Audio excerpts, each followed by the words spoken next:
Halo para founders dan para pemilik bisnis keluarga. Tidak mudah membangun, apalagi meneruskan bisnis keluarga. Kita sering dengar Pamio mengatakan generasi pertama membangun, kedua menikmati, dan ketiga menghancurkan. Saya harap para sahabat entrepreneur hari ini yang hadir bisa membangun bisnis keluarganya bahkan bertahan lama. Hari ini saya kedatangan seseorang yang sangat inspirational, Bro Leo Adrian, yang akan membagikan kiat-kiat suksesnya bagaimana membangun dan meneruskan bahkan membumingkan bisnis keluarganya. Specifically dalam session ini saya Coach Ben Abadi akan berbincang-bincang dengan Bro Leo Adrian, sang raja album. Wow, apa kabar, Bro? Great. Yes, luar biasa. Yeah, luar biasa. Yes, so thank you banget bisa hadir di sesi Family Business Indonesia. Jadi komunitas ini ingin membantu para pemilik bisnis, founders, next generation leaders agar bisa mewariskan bisnisnya. Ya, dan bisa bertahan lama tentunya, karena kita pernah dengar ada Pamio mengatakan bahwa bisnis keluarga itu generasi pertamanya membangun, kedua menikmati, dan yang ketiga menghancurkan. Nah, konon sekarang terjadi percepatan, Bro, bahkan katanya tumbang di generasi kedua. Nah, kebetulan Brother Leo ini adalah generasi kedua dari Susan Album, sebuah perusahaan legendaris yang konon sudah bertahan lebih dari 50 tahun.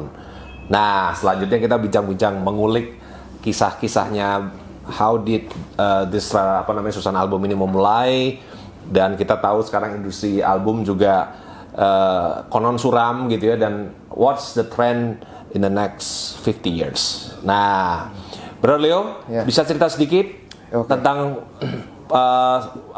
foto album Susan ini bagi teman-teman yang mungkin harusnya sudah pernah dengar semua gitu ya. Can you tell us a little bit tentang Susan album ini? First, thank you for having me, man. Yes. Jadi kita sharing aja di sini ya, ngobrol mengenai bisnis gue yang rada unik ini. Bikin album. Jadi orang kadang-kadang kalau orang tanya, orang bilang, lu bisnisnya apa? Bikin album. Oh, fotografer? No. Bukan, orang taunya fotografer. Jadi padahal sebenarnya kita ini lebih support fotografer, kita support orang-orang yang membutuhkan album foto. Jadi dari dulu sejak 1964 itu papa saya bikin album foto yang namanya PT Susan Foto Album. Tapi sebenarnya kalau bikin album fotonya sendiri sejak sebelum 64 malah dari kakek saya. Tapi karena 64 itu mulai bikin album fotonya dinamai Susan, makanya kita start dari 1964. Gitu. Dan saya generasi kedua. Oke. Susan tuh dari mana? Kok bisa memutuskan memakai Susan itu, nama apa itu? Susan? Honestly nggak ada something khusus yang nama itu nggak, karena easy to pronounce saja. Kalau papa aku tanya, just easy to pronounce Susan. Di mana-mana di luar negeri, di Indonesia pronunciation-nya sama. Sounds-nya seksi juga ya, Susan. Oke, lu generasi kedua. Wow, ini berarti kan rawan ya, Bro ya. Seperti yang gua tadi bilang, bahwa karena banyak banget family business owners, founders maupun penerus ya, itu kesulitan, Bro. Jadi menemukan benang merahnya ya. Banyak sekali terjadi pertikaian, scandals, konflik. Nah, can you tell us a bit more bagaimana lu masuk dalam bisnis keluarga ini? Apa yang membuat lu tertarik, dan what's your experiences? Ya, generasi kedua ini buat gue emang rada susah, tricky ya, karena lu bisa nerusin, lo dianggapnya terus tinggal nerusin aja gampang kan. Masa lo gak bisa nerusin sih, udah ada semua. Terus giliran lo gagal, nanti orang bilang masa nerusin aja gagal. Dan kebetulan di industri gue sekarang ini, itu waktu gue masuk itu perpindahan era dari analog ke digital. Jadi pada saat gue masuk itu udah mulai tercium aroma disruption antara analog fotografi to digital photography. And then when digital photography come, orang udah mulai berpikir untuk nggak nyetak. Ya, jadi akhirnya itu berturut-turut sampai saat ini. Dan pada saat gue masuk pertama kali, memang kebetulan ya belum sampai seperti itu sih, tapi sudah mulai mengarah ke sana. Dan gue udah mulai mencium aroma itu sebenarnya, arah ke sana. Makanya waktu aku masuk pertama kali, kita langsung sasar market fotografer. Karena end user nanti bakalan udah nggak pakai cetakan atau pakai album lagi. Mereka akan pakai smartphone dan dimasukkan ke dalam memori, semua lihat di smartphone. Tapi kalau fotografer masih bakal pakai. Jadi gue waktu itu pertama kali masuk, gue bikin Susan Pro. Susan Pro itu Susan for professional. Jadi target market kita for professional photographer, for designer, atau pokoknya yang berhubungan sama art industry lah. Jadi kebanyakan orang butuh untuk portfolio kan, masih butuh itu waktu itu. Karena they need something to touch, something to feel.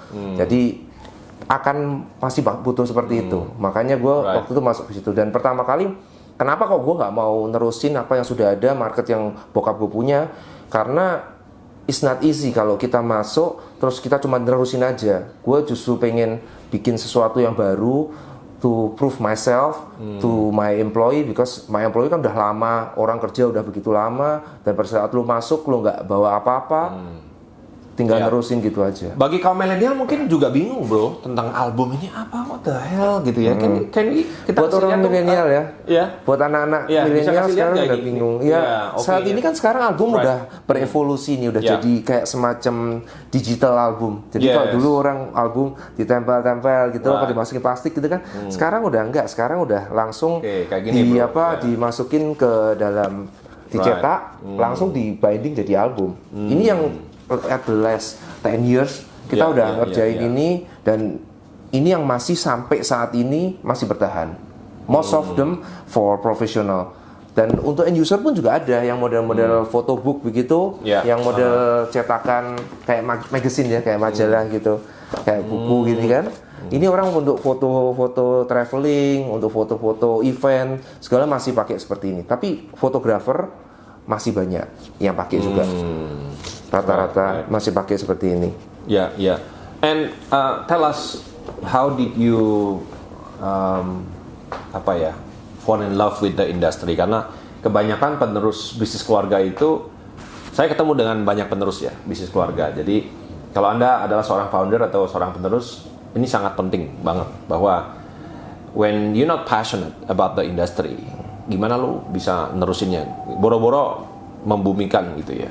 So tell us, apakah dari awal, dari kecil lu memang udah suka dengan yang namanya fotografi ini, atau lu dipaksa sama orang tua atau gimana? Bokap gue itu orang yang suka seni, dia suka gambar, suka desain-desain. Mungkin ada sedikit jiwa seni juga menurun ke gue, tapi waktu kecil gue nggak pernah dipaksa.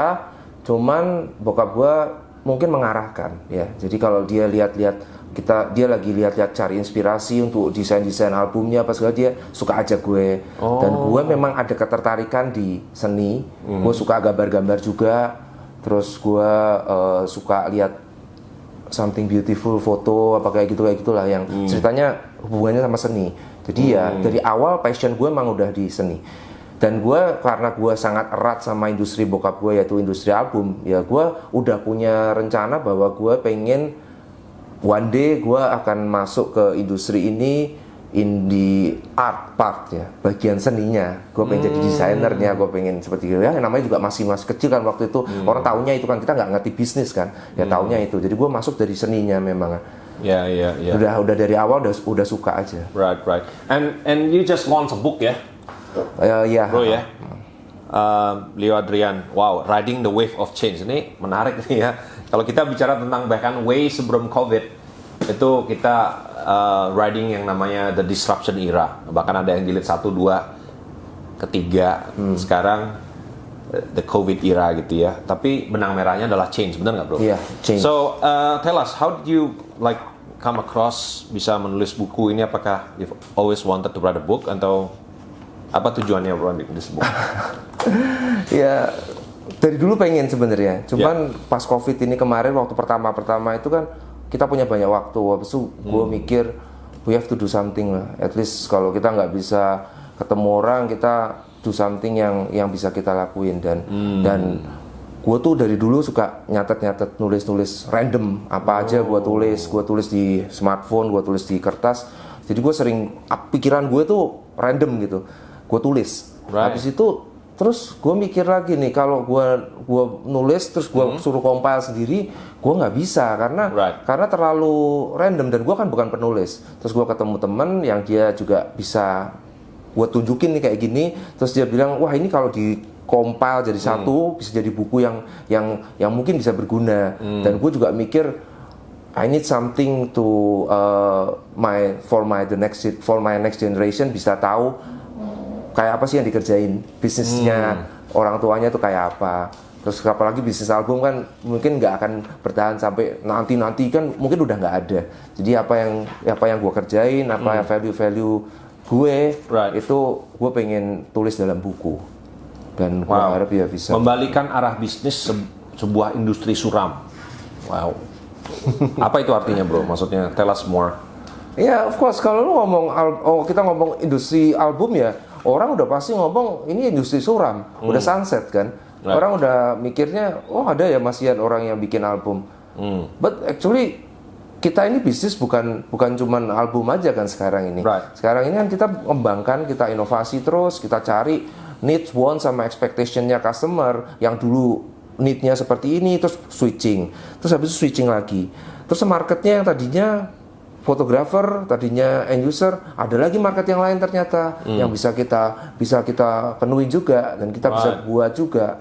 Ya itu yang gue maksud dengan kalau lu merasa industri lu udah suram, ya terus lu mau ngapain? Kan kalau nggak bisa diem aja. Benar. Lu kalau diem aja ya lu ikut mati, ikut kegulung sama ombak. Tapi kalau gimana caranya lu bisa strive dari ini kan? So, when it comes to family business ini a little interesting dibandingkan a non-family business.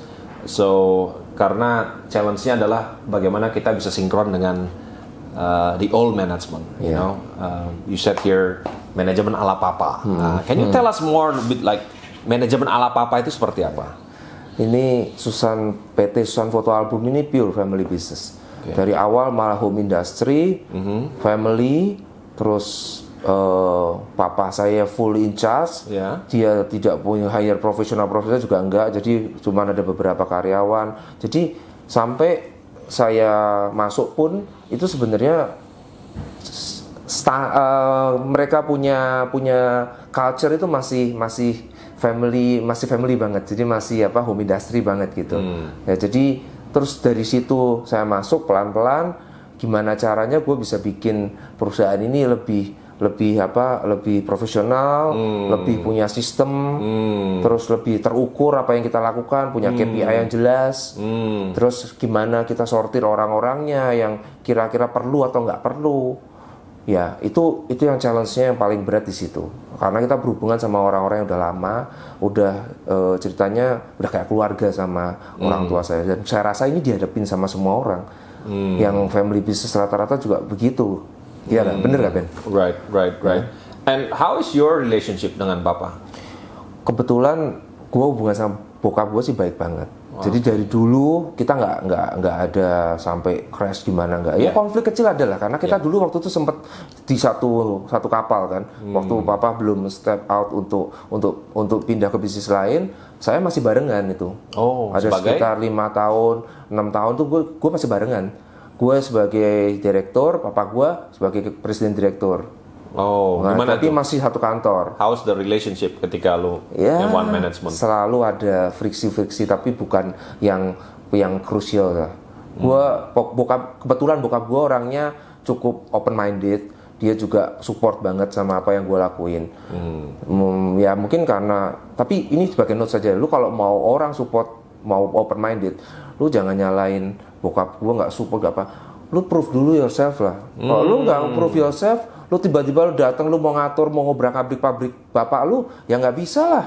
Right, that's a very important note ya, para young generation yang saya melihat ketika pulang dari luar negeri, ya, full knowledge and terjebak dengan yang namanya the I know it all attitude. Ya, gue yang paling tahu, lu konservatif dan tradisional, gue mau bongkar nih semua, gue pecat-pecatin orang lama gitu ya.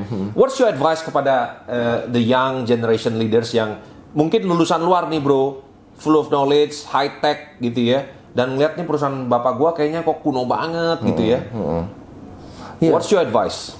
Advice gue, lu nggak bisa bikin sesuatu aturan atau bikin mau ngatur-ngatur kalau lu sendiri nggak punya proof dulu, nggak punya bukti dulu ini jalan atau enggak, kira-kira bisa berhasil atau enggak. Dan untungnya gue tuh bukan orang yang pinter sekolah luar negeri balik gue MBA segala, enggak. Gue nggak kayak gitu. Gue mau datang dengan bukan skill yang kayak begitu. Jadi gue nggak berusaha untuk wah ini salah semua nih, berak-abrik, ini rubah, ini keluarin, pecat. Gue nggak bisa begitu. Gue start dari sales. Gue turun dari bawah sales, gue keliling-keliling, naik mobil box sama salesman, gue nurunin barang, gue ketemu klien, gue ketemu customer dari pasar becek, gue bener-bener lihat apa yang terjadi di pabrik ini, apa yang terjadi di perusahaan ini, gue lihat. Jadi lu nggak ujuk-ujuk langsung jadi direktur? Enggak, gue observe dulu pasti dong, gue lihat dulu, waktu itu gue masuk ke sekolah fotografi juga, masuk sekolah fotografi, belajar fotografi dari analog sampai digital, tahu dulu mereka tuh butuhnya apa, mereka tuh karakternya seperti apa. Setelah tahu ikan-ikannya baru lu siapin lah pancing. Nah, ini menarik ya. You memproduksi foto album gitu ya. Why is it important untuk memahami fotografi? Apa korelasinya? Kalau prinsip gue tuh nggak jual produk, gue kan jual solusi. Jadi kita ini menawarkan produk, solusi berupa produk kepada para pebisnis fotografi. Gimana mereka bisa sukses bisnisnya? Kalau mereka sukses bisnisnya, mereka bakal beli terus sama kita. Jadi your main customer itu Fotografer. End user gue punya jadi dari dua, yang satu professional fotografer, yang satu end user. Bokap gue dari dulu kan layannya end user. Kalau gue kan ke Susan Pro ini lebih ke profesional. Jadi gue lebih ke consulting ke klien gue, apa yang bisa gue bantu untuk meningkatkan bisnis dia melalui presentation atau melalui foto album yang gue buat. Oh, I see. Gitu. Jadi yang disrupted itu yang end user? End user disrupted udahan. Duluan. Fotografi next. Okay. So in this book you talk about tentang how you turn things around gitu ya. Membutuhkan kreativitas, membutuhkan. I see that you also a learner, ya. I see a lot of books here, banyak piagam-piagam dulu suka seminar. How important is it learning when it comes to Menurut gue penting banget karena ini zaman dulu sekolah tuh gue nggak pernah belajar. Dulu SMP, SMA, kuliah pun ya masih belajar cuma dikit-dikit aja. Tapi gue nggak pernah belajar, gue bukan orang yang pintar juga. Terus gue merasa perlu belajar tuh waktu saat gue udah masuk ke dunia bisnis. Jadi gue mulai belajar macam-macam, itu ada seminar, ada melalui buku, melalui apapun, ada training, coaching, semua gue ikutin. Karena gue merasa knowledge is power. Lu kalau nggak punya skill, nggak punya knowledge, lu nggak keep improving, nanti lu ada ketemu di suatu titik lu nggak bisa kemana-mana, nggak bisa maju menurut gue. Jadi terus gue merasa penting banget sih. Oke, as a penerus bisnis gitu ya, apa kira-kira yang the most critical skill yang lu harus punya? Yang gue harus punya kalau dalam bisnis gue ya, itu yang pertama gue harus bisa menjual produk gue ini, karena saat ini nih bisnis kita manufacturing ya, produksi produk. Kalau lu nggak bisa jual produk lu nggak bisa berkembang bisnis tuh. Jadi gue pertama selling is key. Have you always been a salesman? Gue dari dulu gue memang suka jualan juga sih kebetulan. Jadi gue enjoy jualan. Makanya gue ikut sales, gue keliling-keliling kemana, gue ketemu customer, gue dengerin mereka. Yang penting itu dengerin mereka lah. Mereka butuhnya apa? Karena kalau kita nggak dengerin mereka ya kita nggak bisa create apa-apa. Jadi menurut gue penjualan penting.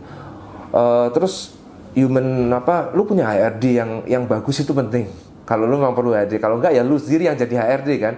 Itu communication skill penting.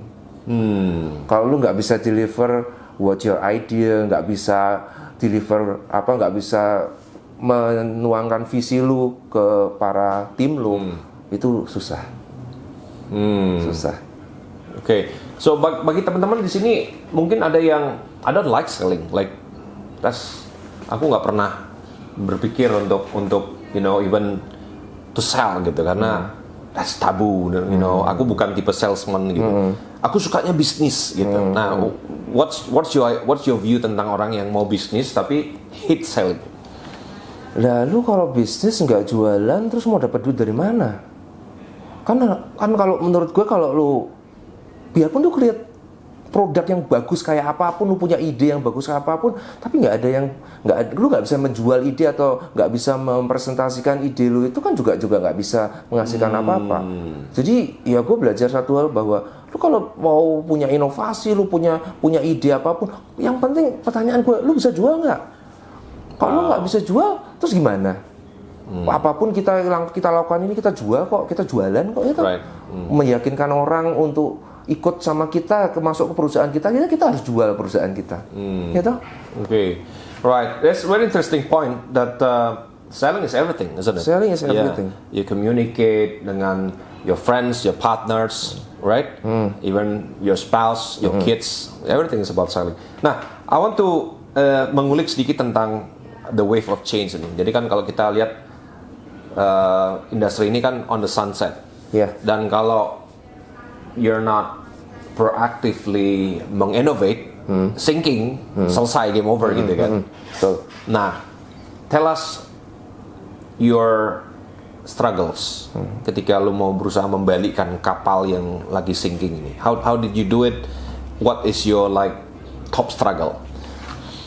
Ini kapal ini, kalau lu nganggap ini sebuah kapal ya, ini karena industri ini karena perusahaan ini udah lama, udah cukup besar di industri ini ya. Gua nggak ngomong perusahaan ini besar, tapi di industri ini cukup besar. Karena kita saat itu kita punya karyawan lebih dari 300 orang udahan.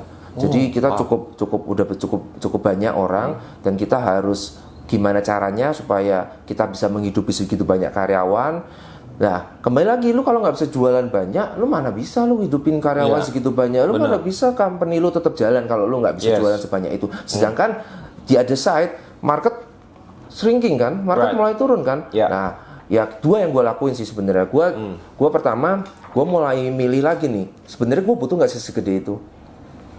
Bisnis modelnya apakah perlu gue segede itu? Gimana gue bisa perusahaan ini lebih lean, lebih lean dan lebih fleksibel, supaya kalau ada apa-apa gue mau pivot, gue mau apa tuh cepet gitu. Nah terus yang itu gue mulai masuk dari dalam, gue bersih-bersihin, gue melakukan hal-hal yang perlu dilakukan lah. Terus kemudian yang kedua gue mulai cari create market baru. Pada saat itu gue nggak cuman album foto, karena gue tuh punya infrastruktur yang begitu banyak, dan gue kadang-kadang gue juga bisa bikin packaging, gue bisa bikin craft. Jadi benda-benda barang-barang yang kayak gini nih, box-box untuk packaging kopi, packaging coklat. Gue masuk ke corporate untuk ke banking, packaging. Nah itu gue mulai masuk ke situ, ke F&B, ke restoran. Itu gue mulai bikin buku menu apa segala macam. Habis itu, setelah itu gue masuk ke printing. Gue beli mesin digital printing. Beli printing, masuk ke printing, offset juga ada. Karena offset sama printing udah gabung kan, sama jadi album kan. Jadi gue bikin itu. Terus kemudian yang terakhir gue bikin artwork juga. Artwork untuk hotel, untuk project resort, hotel, terus perkantoran, industrial, home, perumahan juga. Itu kita bikin juga. Terus melalui itu gue merasa kayak ini nih berhubungan gitu loh. Jadi ada susunan album, terus ada digital kayak printing, ekosistem gitu. Build ekosistem. Jadi ada digital printing, ada artwork. Semuanya gue berusaha ini bikin jadi satu ekosistem yang bisa saling support. Okay. So what's the future of Susan album then? What's like the next, I don't know, 30 years maybe? 30 years mungkin terlalu jauh kalau sekarang. 10 years lah. Nah, karena kalau album sendiri saat ini kita luckily masih ekspor. Kita masih ekspor ke Dubai, ke Eropa, ke Australia, Singapura. Itu mereka masih appreciate produk-produk yang album-album yang klasik. Dan gua rasa klasik bakal timeless ya. Orang masih akan butuh. Tapi itu kan nggak makin declining. Masih declining. Nah, gua masih percaya kalau packaging is gonna be the next big thing ya. Packaging orang masih butuh. Belum bisa diganti sama digital. Terus artwork Artwork pun biarpun sebagian masuk ke diganti digital, tapi ada artwork yang tidak bisa diganti digital, Mas Yan. Masih banyak ke depan itu artwork seperti itu. Kita juga akan masuk ke kinetic artwork segala macam yang ada digitalnya, artwork segala macam. Kita udah mulai mikir ke sana. Printing masih orang masih butuh sih, biarpun sedikit menurun di bagian tertentu, tapi di printing packaging masih bagus. Trennya masih naik. Yang turun kan printing foto. Tapi printing packaging, printing label segala macam masih naik. Oke. Nah, when it comes to kembali lagi regenerasi ya. Apakah lu mau mewariskan ini ke anak atau dijual atau diberikan ke profesional? Ya pertama pasti gue tanya anak gue dulu. Dia punya passion nggak di sini, dia masih mau nggak bisnis ini. Tapi kalau dia merasa ini bisnis masih bagus dan dia punya passion di sini, gue support banget. Akan gue siapkan itu dan gue siapin memangan. Dengan gue sekarang bikin sistem dan segala macam kan, gue kan nggak on the business banget. Gue kan sekarang udah mulai kayak bokap gue dulu kan on the business. Jadi dia sendiri terus nongkrongin sendiri. Sekarang kan udah nggak.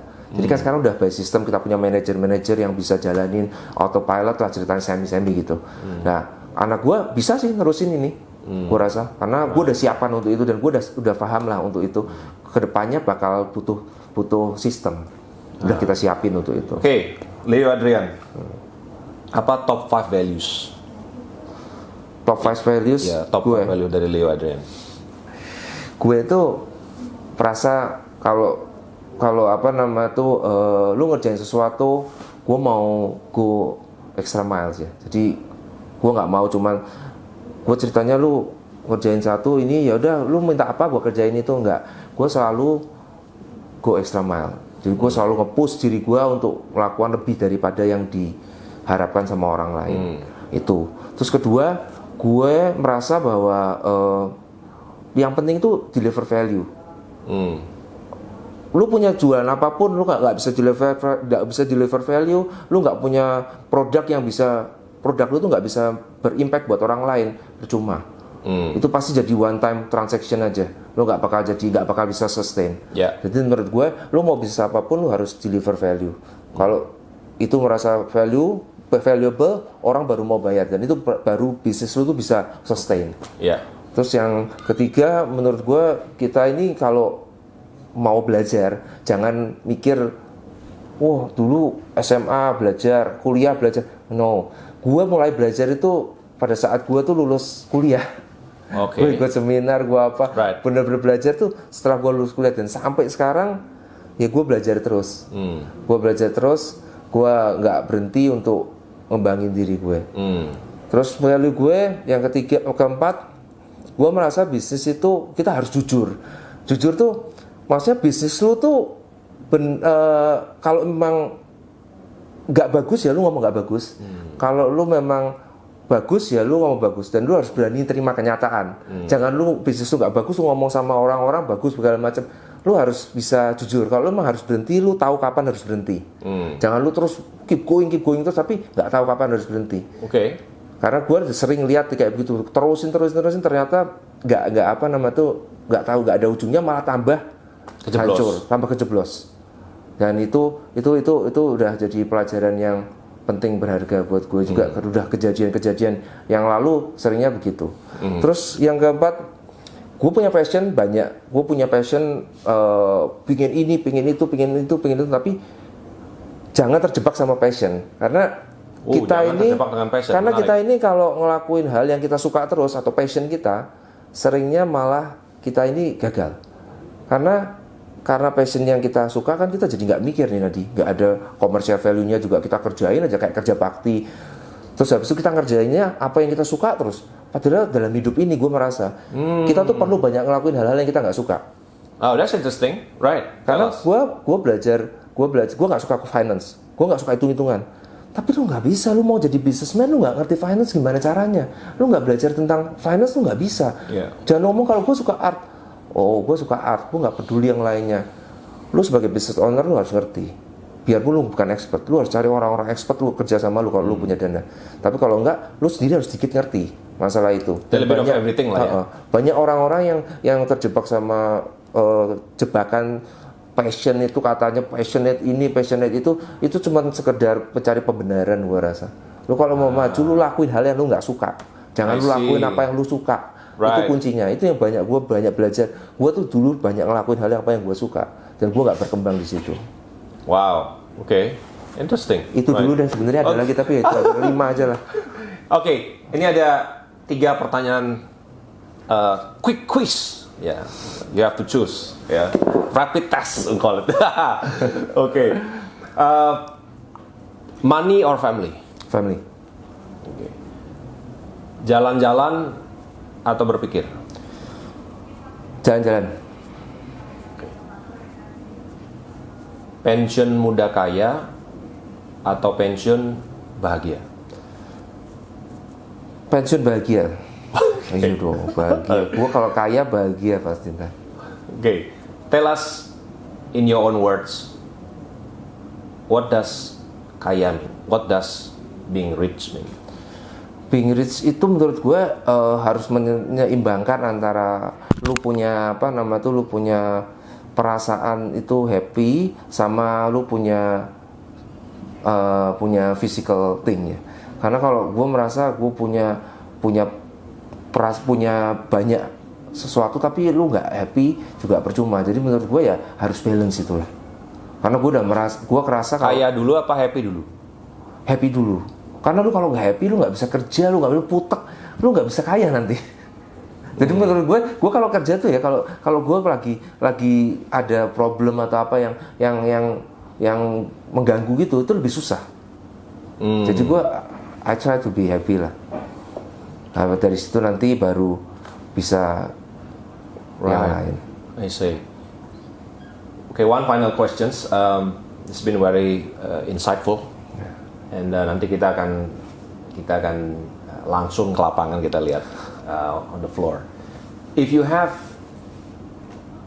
well, should I say, if you don't have any money issue or time issue, apa yang lu akan lakukan?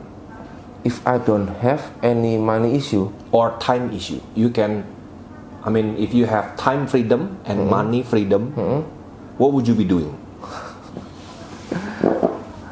Ya, gue rasa banyak hal yang gue mau lakuin ya. Gue bisa ngelakuin passion gue, apa yang gue mau kerjain. Passion gue apa, gue bisa lakukan dengan tidak memikirkan tadi apa yang gue nggak suka harus gue lakukan. Karena gue udah punya uang, gue udah punya waktu. Jadi passion gue udah gue kerjain. Gue suka apa, gue akan lakukan. Dan kemudian ya, gue pengen juga mestinya ya back to community lah ya. Gue kalau gue nggak terlalu religius banget, tapi gue percaya banget bahwa semua dari Tuhan dan kita harus jadi berkat buat orang lain juga. Wow, keren. Bro Leo, thank you banget buat bincang-bincangnya. Sama-sama. Kalau saya simpulkan ya, ini sangat-sangat inspirational banget ya. Kalau dari Bro Leo ini adalah yang pertama yang saya tangkap tadi, jangan lakukan apa yang kamu suka, karena justru itu membuat kamu nggak berkembang. Ya. Yang kedua, you have to be happy first, and then the money will follow. The money will start rolling in. Ya. Yang ketiga, selling is the key. Ya. Kalau Anda sebagai penerus bisnis keluarga atau even founder sekarang yang lagi struggle dengan bisnisnya, you have to be able to sell, karena apapun yang kita punya, sebagus apapun building kita, produk kita, if you can't sell, if you can't communicate in such a way that orang akan inspired and percaya dengan Anda, and you dooms to die, and you bound to fail. So thank you once again, Bro Leo. Hoping you all the very best dengan Susan foto album ini. Thank and you. Whatever that you do. Until then, saya Coach Ben Abadi. Saya Leo Adrian. Salam 10 kali. Salam 10 kali. Keren bro, keren. Thank you bro. Sip.